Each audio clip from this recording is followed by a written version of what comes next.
Hello and welcome to 12 Questions, the podcast where we dissect anything and everything with the same incisive set of queries. My name's Jonny. And I'm Paris. And today we'll be looking into Hot Fuss, the debut album by The Killers in 2004. Paris, have you heard this album before? Many, many times. Many, many times. In fact, some of you might be listening and thinking, Hot Fuss? I don't think I've ever heard this album before. Well, we're actually going to play for you just a clip, a taster of the music in Hot Fuss right now.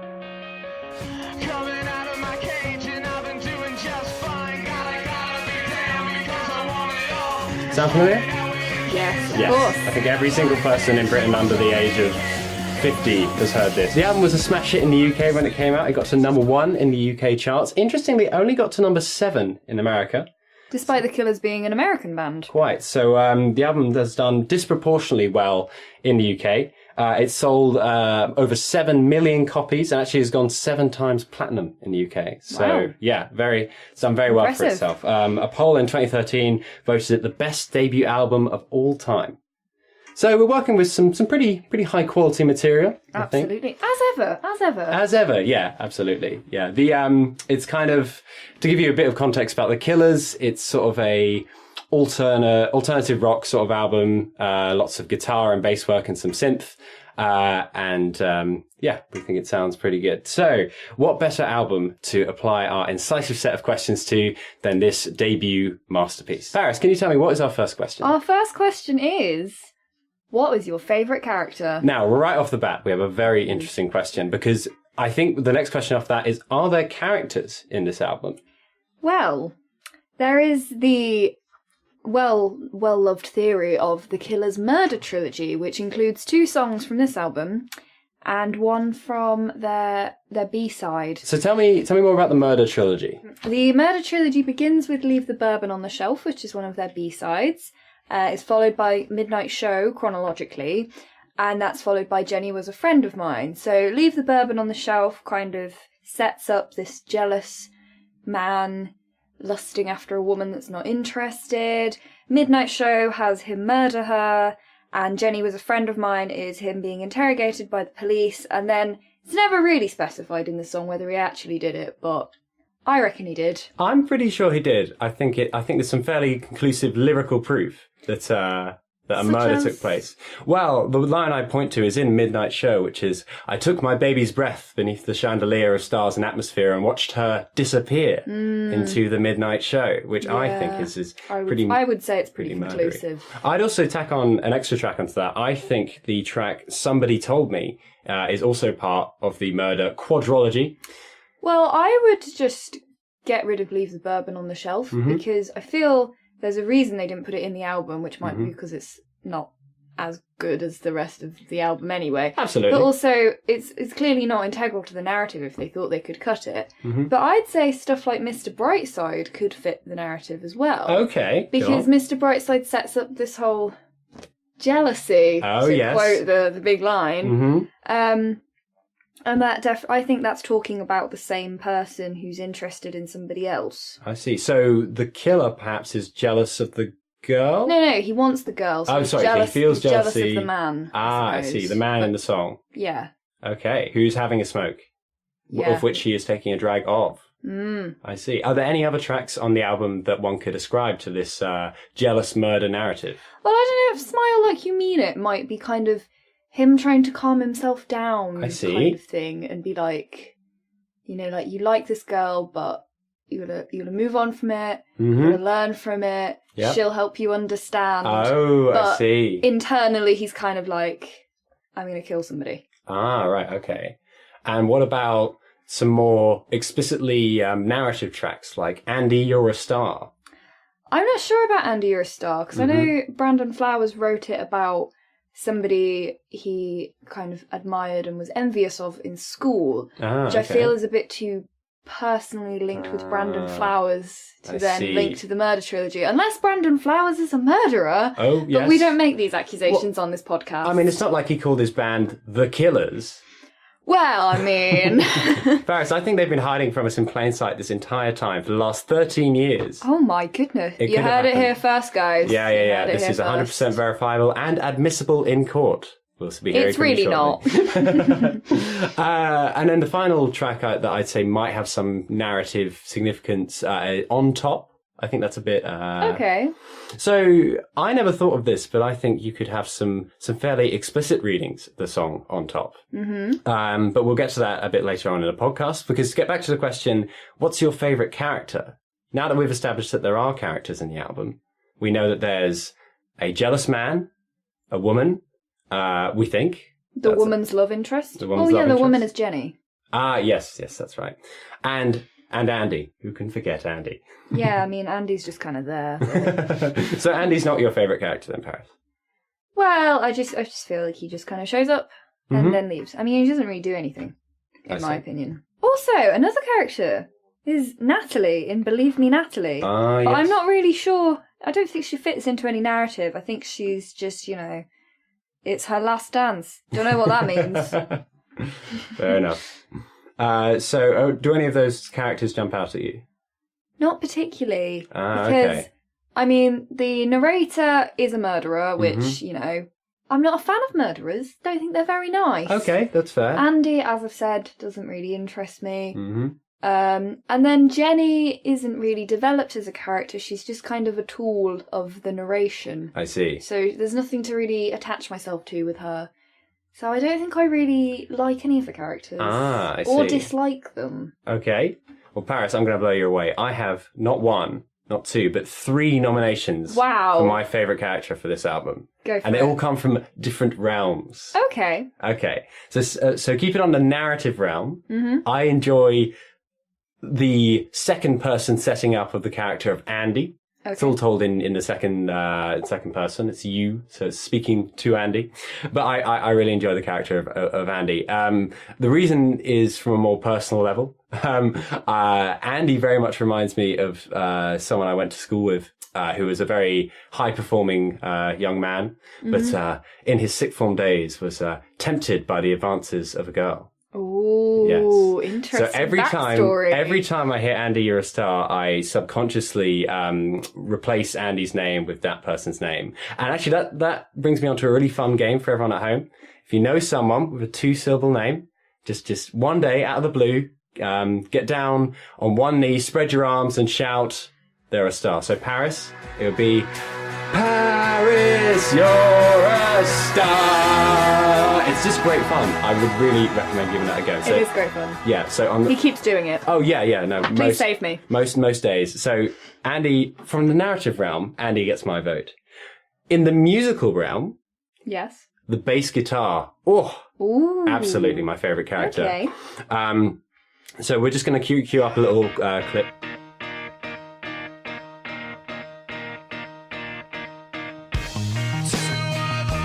So you can hear just like how tasty that sounds. Like it kind of comes out of nowhere and it's like very assertive. Sometimes in rock, the bass just kind of does a da da da da da da and follows the chords.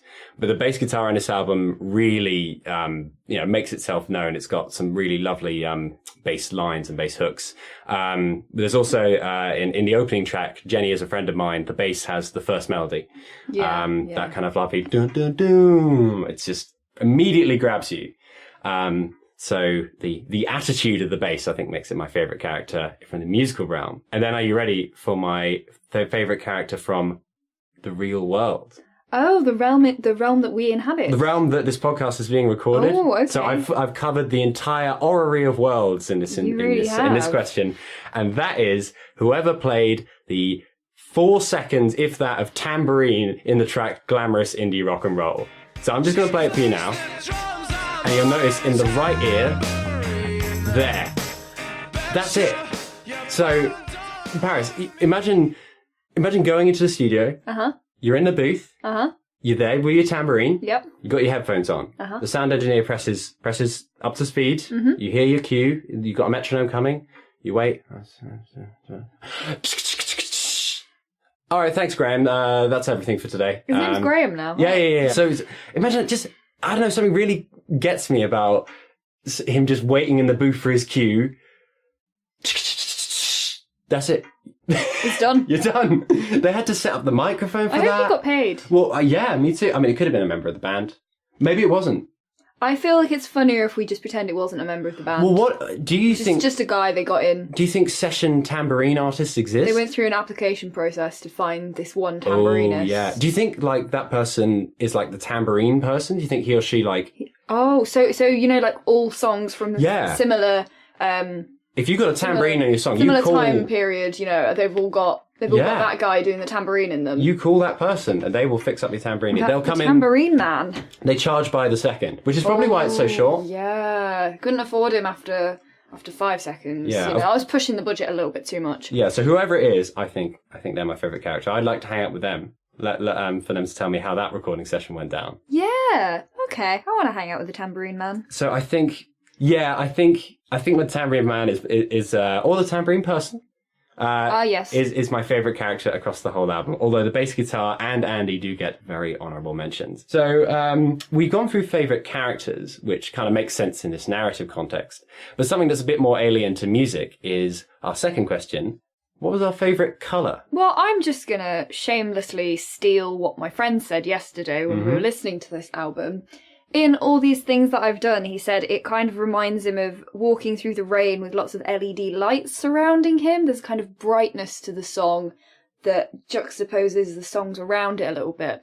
And that made me think kind of if you were walking through this album visually, that's kind of the point where you're walking through some dark and then you open the door and there's some balloons and some LED lights and stuff, you know?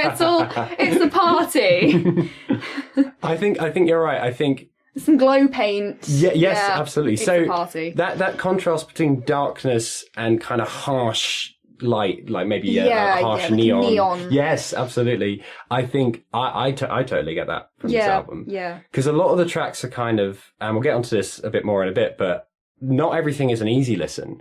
Sometimes it comes a bit harsh and a bit weird. There's a lot of murk, I think. It's quite a murky, dark colour. And if you listen to the guitar, that's incredibly murky. If you listen to In Somebody Told Me, or even Jenny Was a Friend of Mine, there's a lot of kind of... You can't distinguish the notes. It kind of mushes together. Definitely a browny green to a lot of the album. And then all these things that I've done is kind of... A bright... neon turquoise, maybe. Ooh, okay, a neon turquoise. I don't know which one's my actual favourite colour. Uh-huh. But I feel like they are the colours I'm getting from this album. So it's a bit like, to use a visual example, a bit like walking through a sort of futuristic Blade Runner-esque cityscape. Yes. Where the neon lights are shining down. Okay, so I'd say neon. Would that be a fair... Yeah. Okay, the harshness of neon is our... Well, is that our favourite colour in the album? Well, I don't know. Does that serve a good purpose? Because all these things that I've done isn't really my favourite track. No. So I feel like I probably would favour the murkier colours because they reflect the murkier songs, which I prefer. I see. So perhaps a deep, murky brown, or like a very, very, very dark green. A very dark green, I think, yeah. All right. So our favourite colour in the album is a very, very dark green. And then from colours to meetings. Oh, yes. What was our favourite meeting within this piece? Well, what was your favourite meeting? Well, again, I have two. Okay. I've been very indecisive when making this because I've listened to this album a lot. It's been my favourite, one of my favourites for a long time. I have one from the musical realm and one from the thematic realm. Ooh. Musically, the guitar and the bass are flirting throughout this whole album and they need to get a room. Okay, expand on that. This isn't unique to the Killers, but they do it very well. At any one point, either the guitar or the bass is usually doing something interesting. Yeah. So, for example, the guitar has an interesting riff in Mr Brightside while the bass covers the chords. The guitar has this really intense rhythm bit in the start of Midnight Show while the bass is covering the chords. Whereas the bass, as we've mentioned, has these great riffs in Jenny Was a Friend of Mine and glamorous indie rock and roll, while the guitar is covering the chords. And that interplay works really well. Sometimes in the same song, like in Smile Like You Mean It, they trade. So you'll have a cool guitar riff while the bass in the background, then you'll have a cool bass riff while the guitar's more in a background role. And then in some songs, like All These Things That I've Done, and on top, they're playing together. So in All These Things That I've Done, there's a lovely bass riff that's like like that. Yeah. And the guitar's got its riff, which is like da da da da da da da da da da. And they're they come together in a way, which is like it's quite a triumphant moment in the album, and it's a nice bit of interplay. So yeah, those two have been flirting the whole way through the album, and I love the meeting between those two. But my second favourite meeting is thematically, and this is to do with the Devil's Disco of this album. So in the track Somebody Told Me, which I personally believe describes a meeting between the jealous man and the woman. He's breaking his back just to know her name. I mean, that could refer to a man desperately trying to get the name of his chiropractor, but we think it's set in a nightclub or a disco from the 17 tracks, and he's had it with this game. There's this kind of disco drum beat that's played. I think I'm just going to cue up a clip of that now. Yeah, so you can hear that kind of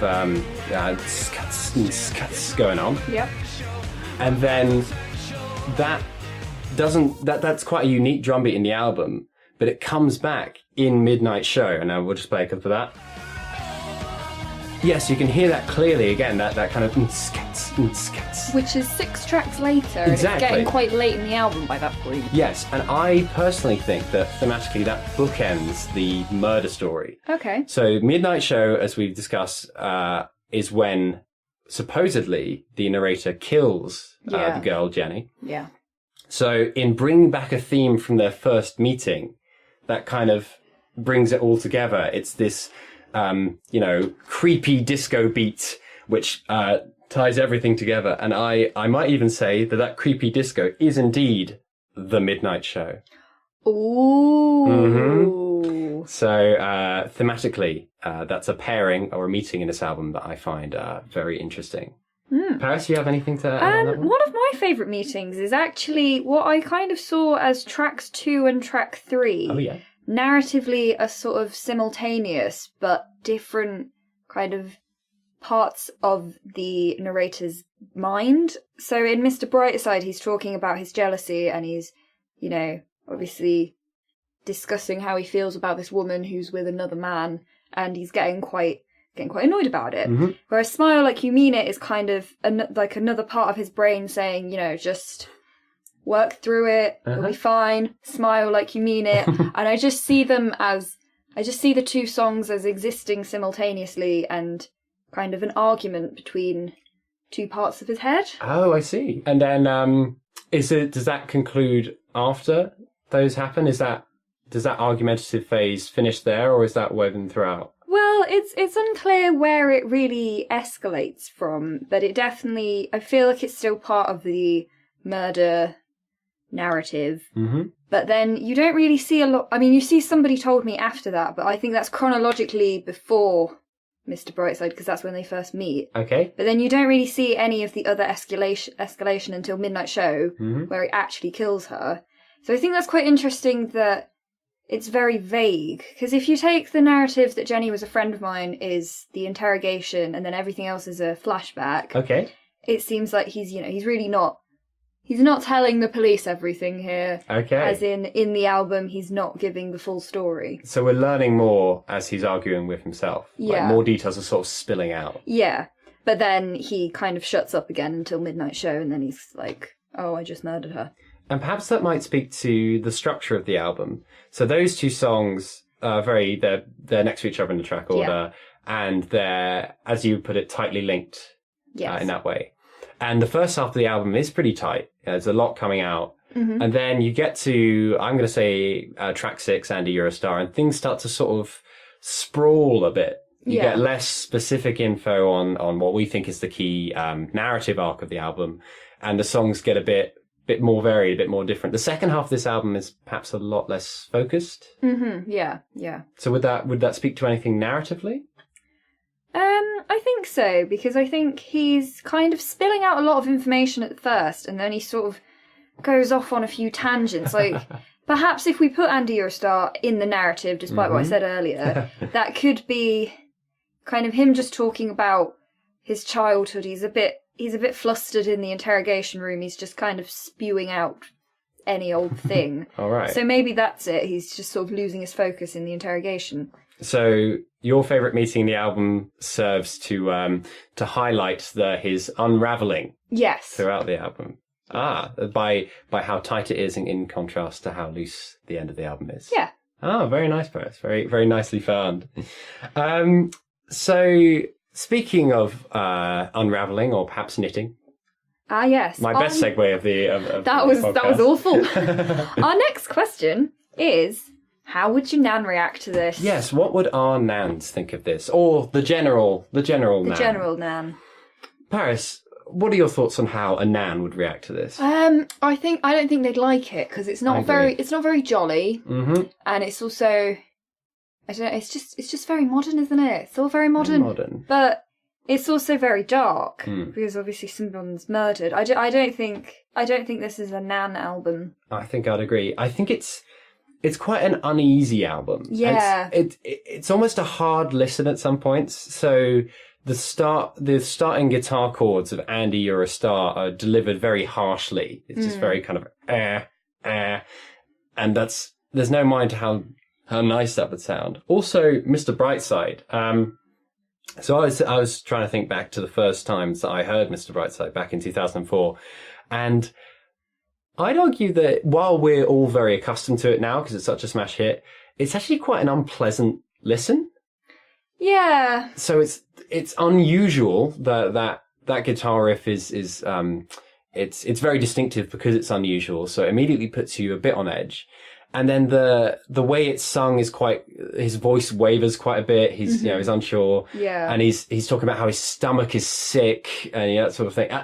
Honestly, I remember feeling quite uneasy the first time I heard it. Now I love it. It's an anthem, but I think there's an underlying queasiness to that track. Yeah, perhaps, yeah. And across the whole album, I don't think it's necessarily a pleasant listen, especially the first time. Yeah. And so one's nan might not appreciate that part of it. I think that's fair, yeah. Are there any redeeming features in this album for your nan? I suppose Andy, You're a Star's quite complimentary, calling someone a star. That is nice, isn't it? That's nice. Granny, You're a Star? Yeah. Yeah, okay. That's all I got. Okay. Tenuous, very tenuous. Well, a nan might like all these things that I've done because it's quite a gospel-y sort of number. Yeah, it is. You have this female choir in the background. Yeah. It's a lot more... it's more conventional in that way. It's got a piano in it. Who doesn't love a nice bit of piano? Oh yeah, love a bit of piano. Yeah, so that might be a redeeming feature for your nan. But overall, not for nans. Not for nans. Not for nans. Sorry about that. Which brings us on to our next question. Which is, if this were a food, what would it be? What are your general food thoughts around? Well, I think the album's quite, we were saying, weren't we, it's a bit sloppy. Okay. But not in a bad way. So maybe it's, post-night out takeaway. You just had your night out. The night's ended on everyone singing Mr Brightside. Oh, right, I You're see. off to get your gravy and chips, because we live in Sheffield, and they like gravy and chips up north. So it's kind of, it would be a messy food. Yeah. Yeah, and it's maybe... But a good food. You enjoy it, but it's messy. Oh, certainly, yeah. Maybe it's something... so maybe it's kind of greasy, like Mr Brightside. Yeah, so it's kind of uneasy. It is quite greasy though, isn't it? Because the guy's a bit greasy. The narrator, he's a bit greasy. Well, yeah, absolutely, and maybe something that unravels, like the narrative structure of the album. So you mean if your chip's really soggy and it falls apart? Yes, or maybe your chips are wrapped up in this newspaper. Oh yeah. Which seems like well presented at the start, and then. Never works. Then it starts to unravel. Okay. Yeah. And so we're definitely clear at some kind of night out food. And it's a takeaway. I think it's a messy takeaway. So it's not good for you. Is that what we're thinking? Is this an unhealthy album? Well, it is talking about murdering a woman. Yes, that's... So, that's not nice. It's not a healthy thing to do, is it? Okay. So it's not so much a guilty pleasure. It's a tour de force of the night takeout food genre. Yeah. But perhaps it wouldn't serve you as too healthy and wholesome as another film might. Yeah. All right. So it's pretty unanimous then. This album would be a greasy, sloppy bit of takeout food after a hard night of enjoyable partying. Absolutely. So that brings us on to question 6, which is our favourite exclaimed question, which is, why would you do that? Why would you do that? Why would you do that? Well, what I've got is the end of Andy, You're a Star, because you get this repeat of the riff, and then it just cuts out. Oh, right. In the middle of a bit. Of course, yeah. The kind of... And it's a very... Yeah, it's a very abrupt end. And I just wonder, why? Yeah, so you're not a fan of that? It's not that I dislike it. I'd just like to interrogate... I see. Interrogate, you say? Yes. But Paris, I know my rights and I've been here all day. And it's time. Oh, yeah. So why would they do that in the context of that song? I'm not sure. It's it already starts quite abrasively with that guitar. Yeah. Maybe they just wanted to hammer it home. Maybe it's part of the overall uneasiness and desperation perhaps. About the album. Do you think it links to perhaps the beginning of the next track, which is On Top? Ah, okay. Which is something we were kind of struggling to fit into the narrative, weren't we? So do you think it represents a break with narrative issues, perhaps? I'm not sure. Well, certainly. I mean, so, as we mentioned before, On Top is arguably a bit more, I'd say, sexually explicit. So I didn't believe this on my first listen, but now coming back to it, there's a lot of what you could have as innuendo in there. We bring the bump to the grind. I don't mind. On Top itself could be a coded reference to something. A cigarette in the mouth. A handshake in the doorway. What do these things mean? We don't know. No, we do not but know. we could speculate. But you're saying that that could be already. There's a contrast there between the kind of provincial high school nostalgia of Andy Eurostar. Yeah, definitely. Is that kind of abrupt cut off the distancing between that and a bit more of a less innocent track? Oh, perhaps. What I'm wondering why they do, if you'll permit me, is the lyrics to all these things that I've done. Yeah. See, why would you write that? Which lyrics in particular? You know what? I'm going to say pretty much all of them, but... Because one I was particularly going for was, I got soul, but I'm not a soldier. I mean, what does that mean? Yeah, what does it mean? Are soldiers particularly soulful? Are they, singing some soul music, walking down the road? Did we ever... belting out some gospel? I don't know. Did we ever assert that he would be a soldier? I don't know. I mean, this is the first mention of it. Does him having a soul mean he must be a soldier? Quite. I don't understand. And then, Paris, if I were to tell you... if you were to tell me... If we were to tell each other... if I were to tell you that I couldn't hold on to something... I'm grabbing something, I'm holding on, I can't hold anymore. What would your advice be? Well, my advice would not, Brandon Flowers, be hold on. Exactly. I mean, that's not helpful, is it? If you can't hold on, hold on. What's that? What does it mean? That's just rubbish advice, isn't it? Uh-huh. I've got to stand up. I've got to let go. You don't. Do I know? I don't know. No. What do I know? See, why would I don't even know what I don't know. Why would they do this? I'm just very puzzled by that whole song. And the thing with a lot of the lyrics, such as I got soul but I'm not a soldier, to come back to that, is if you're not thinking about it, it sounds really profound. You're like, oh, I love that lyric, I got soul but I'm not a soldier, great stuff. I think it's the assonance makes it sound quite profound. Yes, but yeah, when you think about it, it's like, that doesn't mean anything. That's, you got your sloppy drunk takeaway, and that's the kind of thing you're saying. Yeah, okay. So it does fit into the album as a whole, but perhaps it's not it doesn't work on a lyrical level. If you isolate the song from the rest of the album, it's kind of like, what's happening? Yes. Why would you do that? Yeah, why would they? And then, believe me, Natalie, I have to bring it up. Why would they do this? So, to give it a little context, as we mentioned before, there's this lovely interplay between the guitar and the bass throughout the whole album. There's always someone doing something interesting. But on Believe Me, Natalie, neither do, I'd argue. They're both doing boring stuff.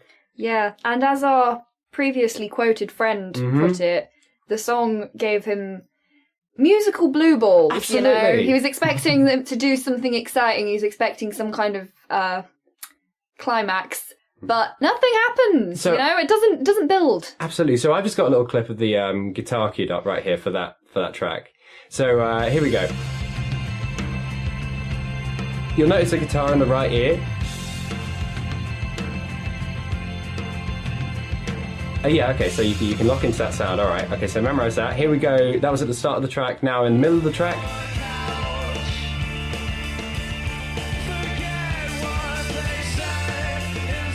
Does that sound a bit familiar? Yeah. Yeah, absolutely. And now, at the end of the track, It's the same. It's the same. It just keeps going. It just doesn't change. It's not interesting. Yeah. Why would you do that? You're better than this, Killer's guitarist. You are better than this, as the rest of the album shows. Exactly. You played the riff to Mr Brightside. You can. Yeah, you man. Can do better. Believe in yourself. Exactly. You've got soul, even if you're not a soldier. Very good. So why on earth would they do that? I don't know. But one thing that we can look into is our next question, which is the historical context of this album. Yes, the historical significance. Well, one thing I was wondering about was kind of coming from a feminist perspective, is Jenny's character. I mean, she doesn't have a voice of any kind. Mm-hmm. She's only really there as a narrative tool, and she's murdered, and you don't hear anything from her perspective. Yes. I just wonder, is that reflective of something within society or within literature in any way? I feel like it might be. Okay.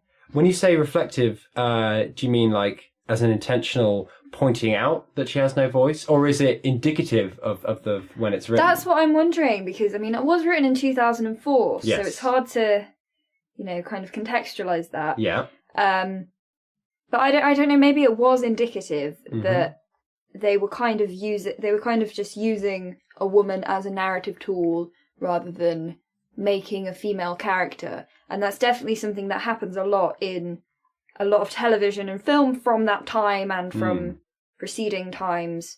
So I don't know. Perhaps it is just part of this wider issue.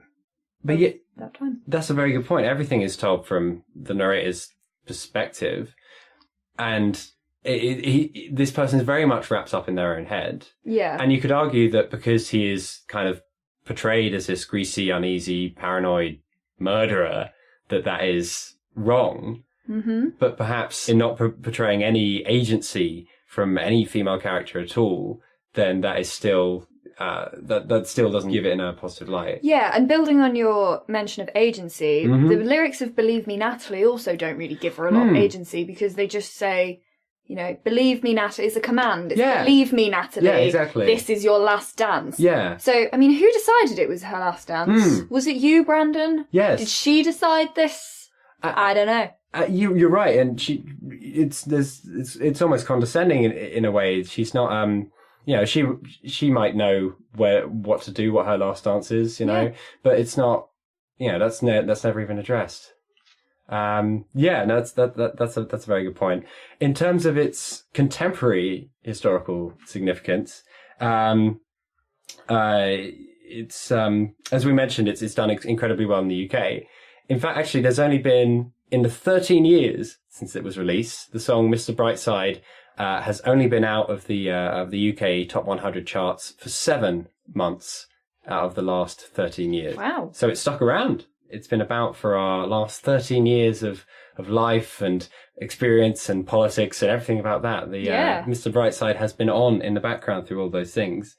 It also builds upon some British musical traditions. The song Mr Brightside was written after Brandon Flowers walked into a room where people were singing Don't Look Back in Anger by Oasis, and he wanted to write something really? that was kind of anthemic in that way. And you can hear an Oasis reference in the first track of the album, where you hear this helicopter noise, just a bit like Morning Glory by Oasis. Oh, of course. Indeed. So it's continuing that. So on a contemporary historical context, it has significance in that it's pushing these forward with perhaps an American lens on it. Yeah, absolutely. Should we move on to our next question? I would love to, Paris. Okay, question 8 is, if you could give this to anyone within time, living or dead, who would it be? Ooh, okay. So I want to try and make it useful this week. I want us to give this to someone to help them out. Right. What are the essences of this album? Jealousy? Yeah, jealousy, a lot of paranoia. Yes. Definitely okay. paranoia. Okay. I'd say the paranoia comes through a lot with the kind of warped vocals, which is quite a running motif. Yeah, it's like a warning. Yeah. Okay. So who would you give paranoia? Oh, someone in danger, perhaps? Yeah, someone that wasn't quite paranoid enough, perhaps. Oh, okay. So we need to give someone a shot of a well-timed shot of paranoia to someone in history. Go with Julius Caesar. Oh, very nice. Because he was not paranoid enough. Yes, he got stabbed in the back. Oh, right. So if we gave Should have this... seen that coming. If he'd listened to Hot Fuss, he would have been on edge and he would have seen it coming, you know? That's very true. So if we gave this to Julius Caesar, he would have been, as you said, very paranoid. Yeah, but then, Okay. the question is, which is just a question that kills everything we've said ever, if he became paranoid and he didn't get stabbed, what would the effects be? It would, have a little ripple effect, and we might not even be sitting here right now. Yeah, who knows? Is the release of Hot Fuss dependent on the death of Julius Caesar? Oh, If Julius Caesar hadn't died, would the killers have released Hot Fuss in 2004? Maybe Brandon Flowers was just really into ancient history. Could and be. he thought all about, Yeah. this guy wasn't paranoid enough. Mm-hmm. I'm going to write an album about paranoia. Well, interesting you mentioned the motif of the kind of warped and shaky vocals. Julius Caesar, obviously didn't speak English. Oh, yeah. Spoke Latin, we think. Yeah, probably. So do you think, even not understanding the words of this album, he'd still be sufficiently distressed and put at ill ease? I mean, I think he'd be put at ill ease by someone coming up with a musical playing device. Oh, true, yes. But yeah, I mean, taking that kind of context away from it, I think this would give him it does have an ominous nature to it that would kind of make him think, ooh, what's going on? Certainly. So we give it to Julius Caesar to save his life, ignorant of the consequences, whatever they may be, but hopeful. Yeah. But, like Marty McFly in Back to the Future 2. All right. So Julius Caesar, I hope you enjoy your complimentary copy of Hot Fuss. Drop us an email and just to claim that. Yeah. The next question, also of a historical dint, is when will this be forgotten? Yeah. Well, if we're talking Believe Me, Natalie, right now, just throw it out the window. You're very much right, because there's a split here. The singles on this album, in particular Mr Brightside, but also a few others, like Somebody Told Me, and maybe Jenny Was a Friend of Mine. Jenny Was a Friend of Mine isn't a single, which is interesting. Oh, sorry. Well, yeah, very good point. Because it's a pretty well-known song, and it's one of their most critically acclaimed songs, but it was never released as a single. I see. So it's interesting that has been remembered. Obviously not as well as Mr Brightside, but it's still interesting that it's been remembered a fair amount. So a few of these tracks are remembered and people put them on, but I think Mr Brightside just dwarfs all of that.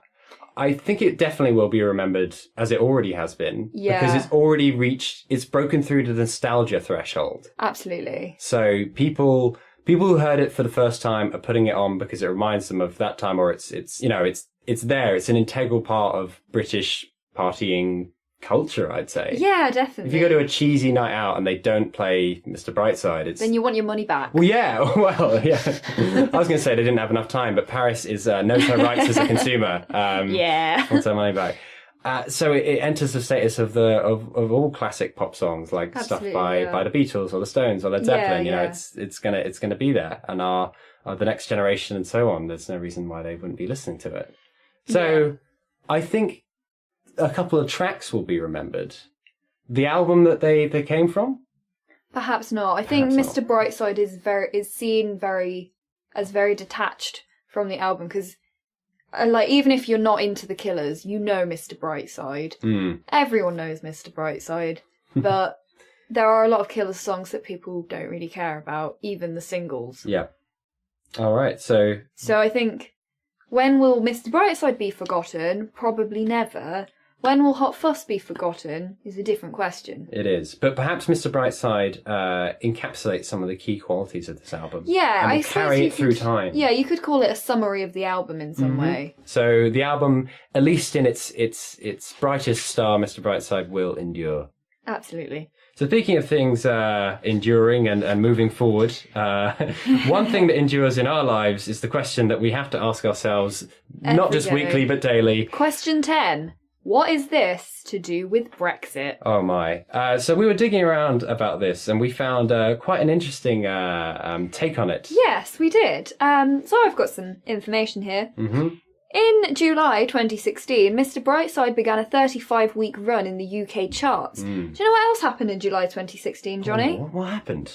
Theresa May became Prime Minister. Oh my gosh. Expanding on that, yes. The 12th of January, Mr Brightside shoots to number 49 in the charts. Okay, so a sudden spike. You know what else happened that day? Tell me. Theresa May announced the impending arrival of her Brexit speech. Oh my gosh. April the 13th, Mr Brightside re-enters the charts after a short break. Yes.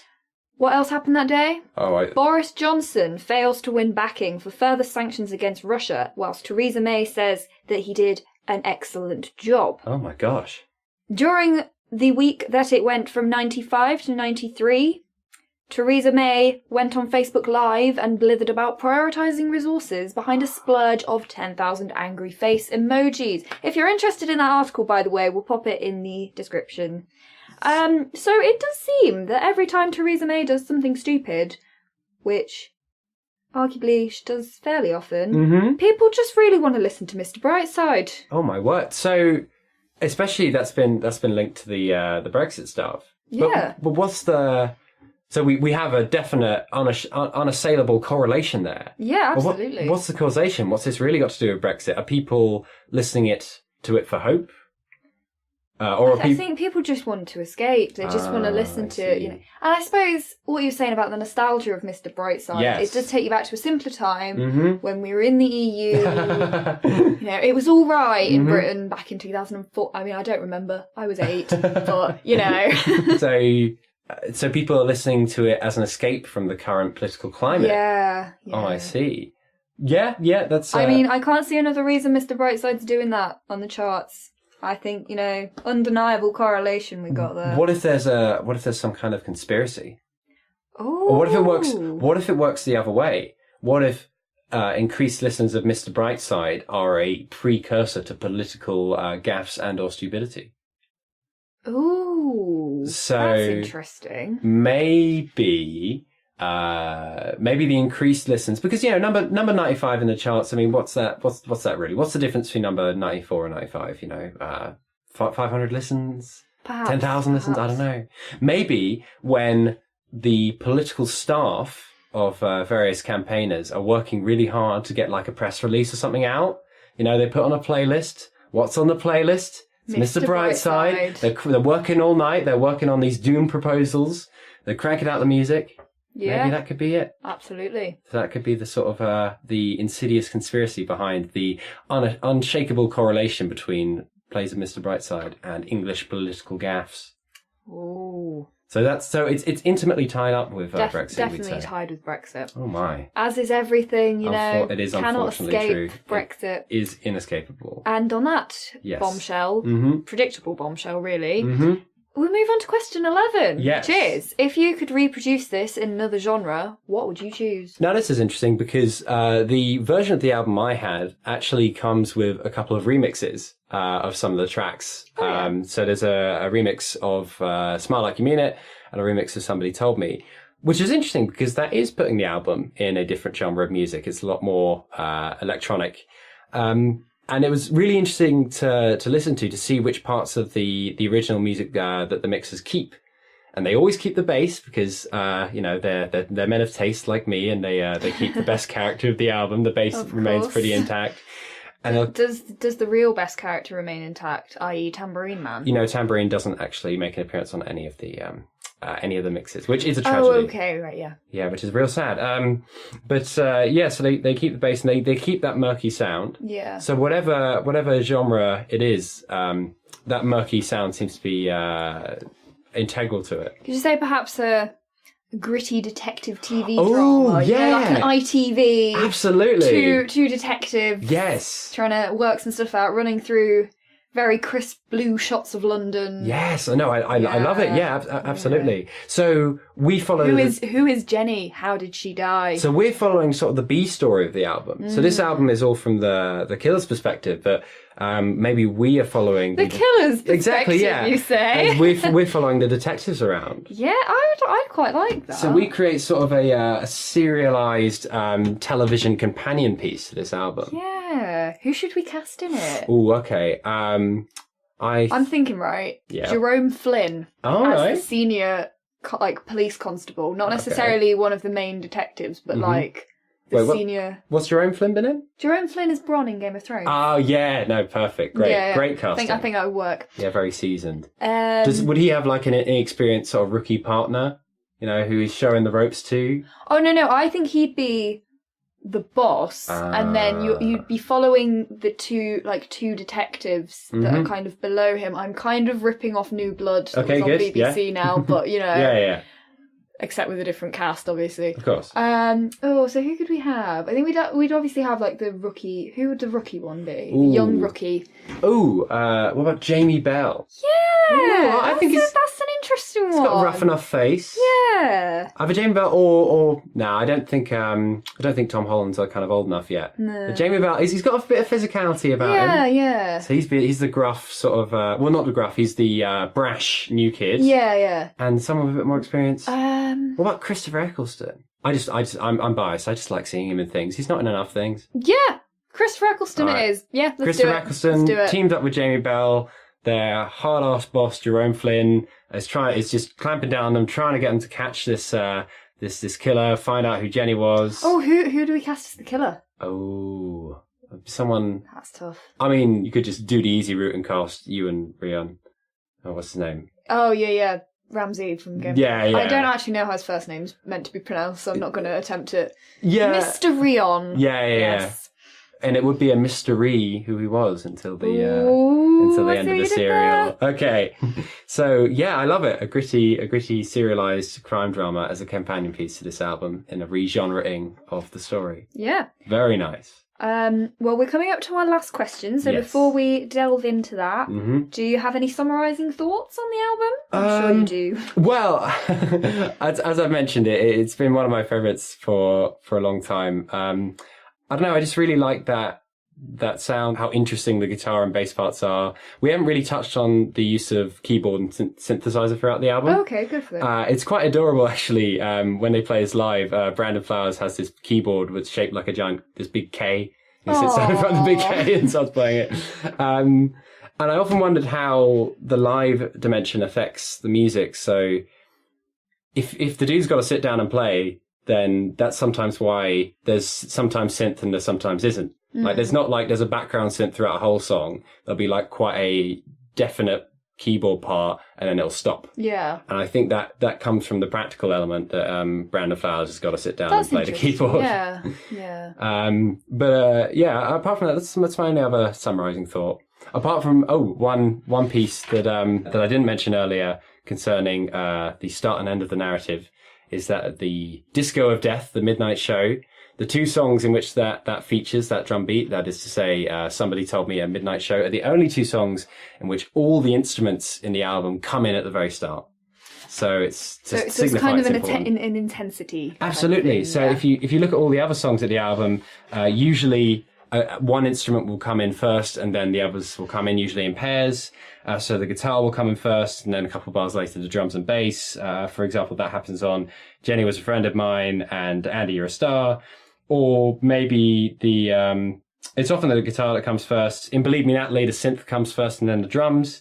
In Everything Will Be Alright, the drums come first, which is unprecedented. And maybe that's why it's the conclusion to the album. Maybe the drums are the beating of his guilty heart, I can say. Oh, I like that. But that's my only other summarising thought before we get to our final question, which is, give this a more honest title.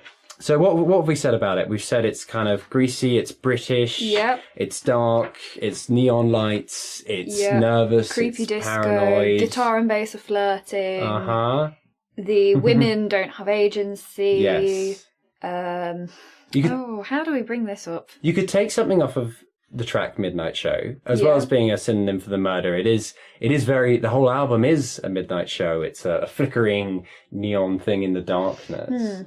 So while we're on the subject of title, what do you think of the title? Does it need to be a more honest title, or is this a sufficiently honest title? I don't think it is. I don't think Hot Fuss portrays to me. I mean, it's messy. Yeah, it's certainly a fuss. It's, in that it's messy. It's a takeaway. But hot. I mean, it's not. It doesn't feel hot. It doesn't. It feels cool. Quite cold. Yeah. Rain lashed or. Yeah. Well, like we said about all these things that I've done, it's rain and LED lights. So I don't think it's hot. Like it's not set in a desert. It's a rainy, drizzly, gritty detective TV drama. Wet murder. I'm sorry, what was that accent that you just did that with? Wet murder. Wet murder.